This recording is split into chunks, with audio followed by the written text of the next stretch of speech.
Hey, hello, morning here. Coming to you from Cape Hatteras. We're actually set up here on Camp Hatteras on the island here.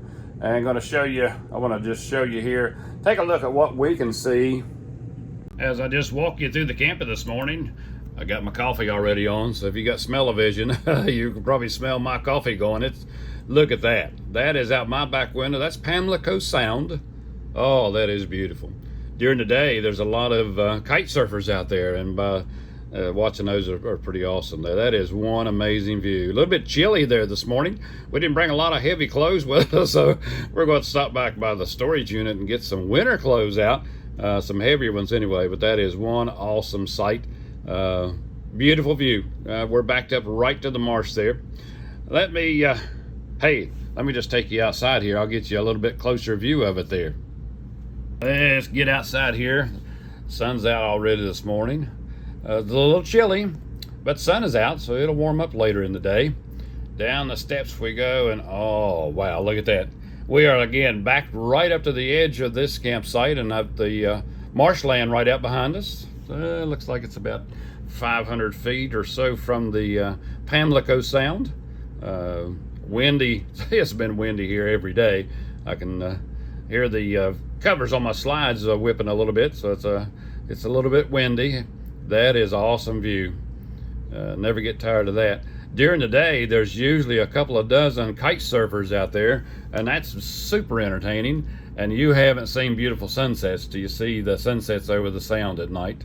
A little bit of a corner lot here. That's my stepson Eddie there beside of us. He's got his fifth wheel down with us. Come down from West Virginia, and we're going to be with him this week. Right on the end here, nice little campground here. If you'll look that direction, probably about 1/8 of a mile, you'll cross Route 12 there, and then the other campground on the other side of the road is on the Atlantic Ocean side. So we're in between the two waterways here. And as you can see, I think I killed every bug between Concord and the Outer Banks, and they're all right on the nose cap of my camper there. Great time. And while we're here, we wanted to take a tour of several of the lighthouses. There's about 7 or 8 up and down the island, but we're going to visit 3 of them. And that third one, I really want you to see it too. They actually moved that lighthouse because it's about to fall into the ocean. So they actually moved it. So you'll want to see that one too. Found some great seafood places here to eat, and of course, you know I like doing that. So hang on, we're going to take a tour of up and down the strip here of the Outer Banks on the island here. And as I always tell you, here we go.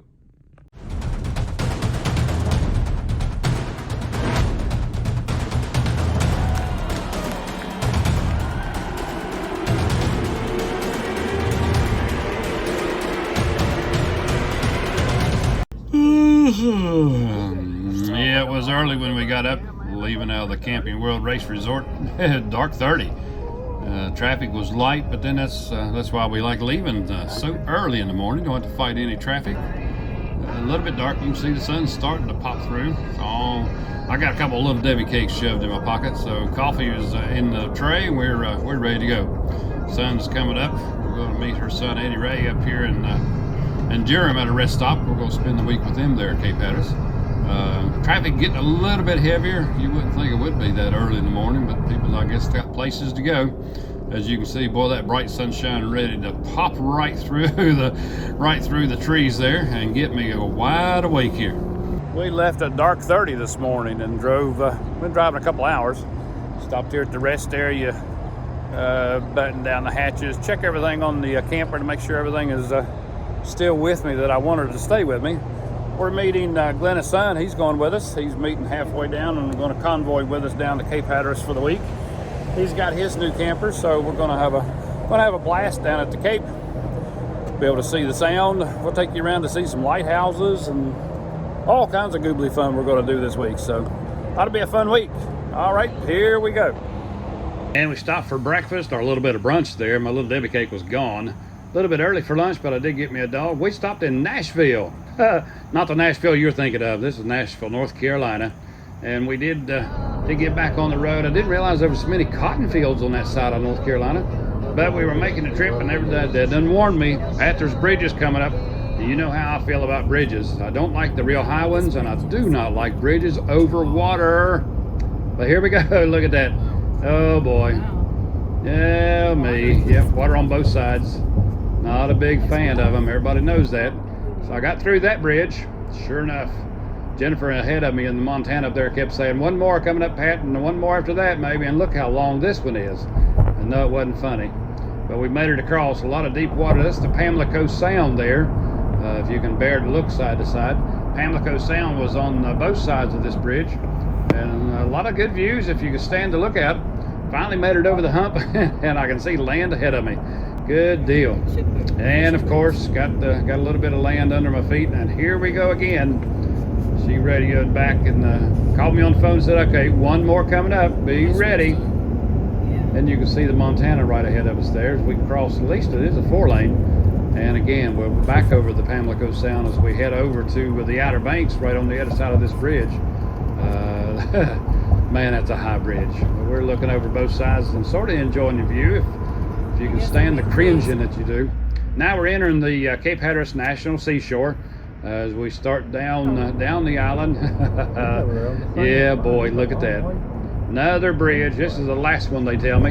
And you can see the big hump they put there. That's to raise it up high enough to let the ships get under it there. On the left is the Atlantic Ocean. On the right is the Sound.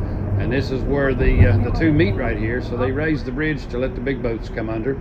As you can see the Atlantic Ocean off in the distance there, and all the sand dunes on the left as we come down off the bridge.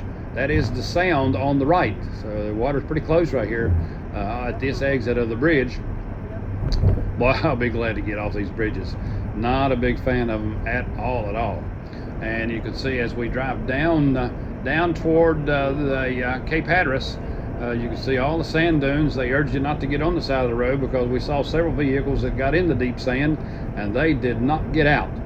So we finally made it down to Hatteras, and we made it to our destination at Camp Hatteras. The Atlantic side campground is there on your left, and we'll be camping on the Sound side of the campground on the right side. And it is Camp Hatteras as we enter the campground here on the Sound side. As you can see, the campers will be on the right side there with those backed in, a little bit of a marshland right behind us, and then the Sound. So it's going to be an awesome view out the back of the camper. The map of Camp Hatteras, and you can see on the roadside, they've got about 320 sites on this side, and the Atlantic Ocean over here. And we drove through this. It's a nice campground. And the main highway comes right down over Highway 12. And we are on the Pamlico Sound side. If I can get it to clear up, there we go. And when we come in, we are camped all the way down here at the corner. So there's around 370 total campsites. I think it's around 322 on this side. And you can, I have to get my shoes off to do the math, but there's several on the Sound side, and that's about where we're camped at there, right in the corner. Glenna's son traveling with us. He's beside us in the corner, but nice little campground. A little windy. But it was windy everywhere. Really impressed with all the big houses. Oh gosh, for 30 or 40 or 50 miles all along the beach, these huge 2- and 3-story houses along the beach there were amazing. And they really kept up the sand dune there. They're right over the sand dune is the beach, and they worked on that sand dune just about every day. And look at that. That is some beautiful. It was like a deserted beach there. Ocean coming right up to the beach, and nobody on the beach enjoyed it. It did look sort of funny after coming from beaches where they're crowded to see one that was that empty. Right there is where the Sound and the Atlantic Ocean meet right there. A lot of shifting sands right there coming into the Sound. And if you'll look way off in the distance at that striped lighthouse, that's the body lighthouse that we'll be visiting here shortly. We made it up to the Currituck Lighthouse. Right there. I'm not climbing to the top, but it's, let me show you how big this one is. It is huge. It is really big. It's got 220 steps on the inside, and I didn't know, I didn't climb it. It is made out of brick. You'll notice this one is not painted.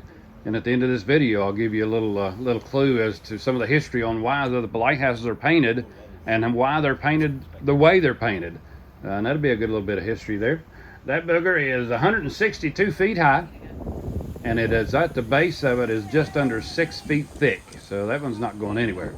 They built it in 1873, so it's a little bit old, and I'm a little younger than the lighthouse. But we had a lot of fun, and we actually drove through Duck, North Carolina.